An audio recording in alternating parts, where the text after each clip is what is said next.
Welcome back to my Colorado Mountain Garden, and it's been a while since I made a video, but we've been busy gardening, going on trips and things like that, but I got some of my first tomatoes out.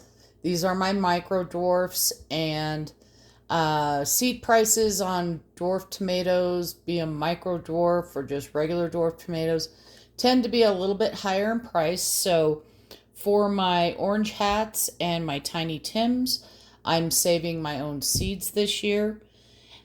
The tomatoes that ripened first are ones that the tomatoes started forming inside, and so they were segregated, so I'm not worried about any cross pollination or anything like that. So, I don't have any ripe, larger tomatoes yet. The micro dwarfs tend to produce them really quick. I think they're at like 60 days or something like that. So this is what I'm doing today. For these cherry tomatoes, it's easiest if you just, I'm going to put this here, if you just put a little slice right in the bottom, and then you're going to squeeze them into a container. I like using glass mason jars. It's what I have. You can use plastic. But you want something because I'm going to be fermenting these. So I'm just going to get as many seeds out as I can. I'm not going to look inside or anything like that. The rest of this is just going to go out to the compost. If these were larger tomatoes, I would use them for something. I don't know what. Probably making sauce or something. And the slicing the bottom is best for the little ones. Now, hang on just a minute. Let me get the rest of this out. You can see it's just falling right into the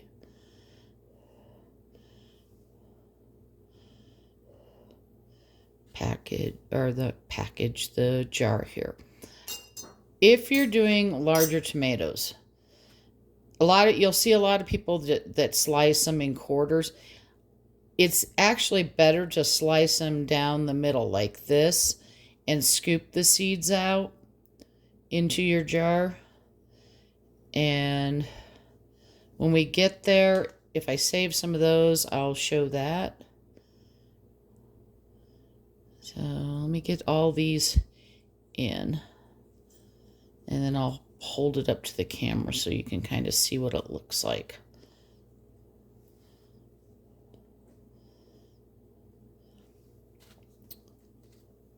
So fermenting basically takes off that jelly-like substance on the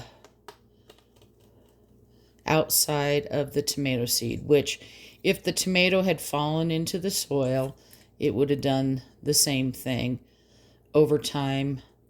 And then if you were in a warm climate, they would probably grow volunteers.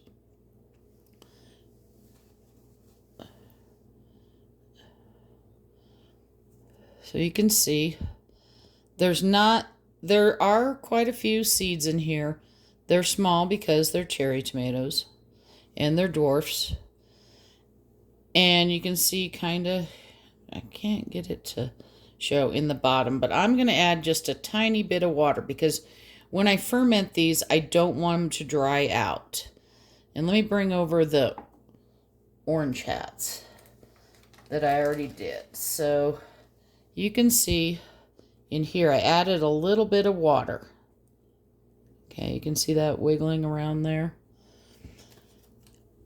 The water that you use, if I'm on a well, so I don't have chlorine in my water, but the water that you use, if you are on city water, you'll either want to let it sit out at room temperature for overnight so that the chlorine evaporates off, or use a bottled water, but use the bottled water at room temperature. So I have, only about 1/4 of an inch. So I'm going to add, let me get there. I'm only about 1/4 of an inch or so here. So I'm going to add a little bit of water. You don't want to add a ton of water.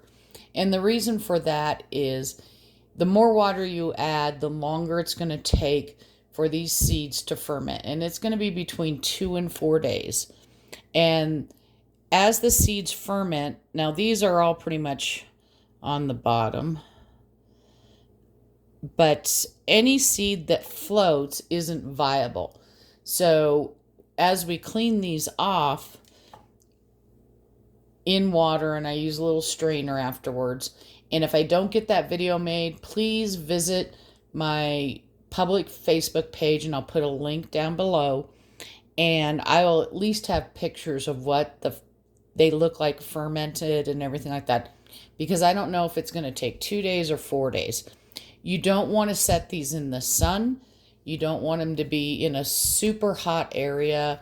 I like to leave them in my kitchen so I can keep an eye on them and make sure they don't dry out. Let me bring this other thing, the orange hats over. So if this started drying out, I would continue to add just a tiny bit of water. I use coffee filters on the top. You could use a plastic wrap with holes poked in it. I do recommend that you cover it. One, because it does, as it ferments, will give off an odor, because we may even see some mold growing on top of these before they're ready. And with that comes smell, and if you have your windows open like most of us do this time of year, you can get fungus gnats or fruit flies in the actual container. So that's pretty much it. You can also just squeeze your seeds out onto a paper towel. I find it takes them a lot longer to dry, plus you risk mold developing on the seeds. And the whole part of fermentation, what happens is as it ferments, a lot of this becomes alcohol, and so it cleans those seeds off.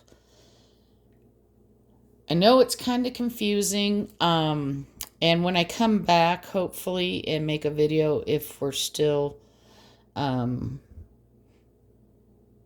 around or in town. I mean, I'll be around because I got to get them done, but I may not have the time to make a video.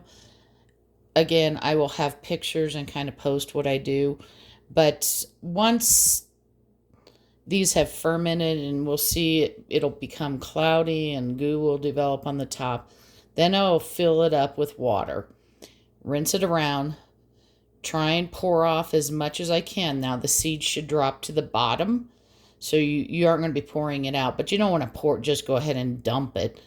You want to keep rinsing it, and then put it through some type of a strainer. And because these are my first tomatoes, I don't have other ones made up in advance. I know there might be a lot of questions, so feel free to ask. You can ask on this YouTube channel, or you can ask over on my public Facebook page. I think maybe today's Friday, so maybe Sunday these might be ready to be strained off. So I'll try and mark out a time to do another video. I don't get paid for any of my videos, so I do them as I can and as my schedule allows.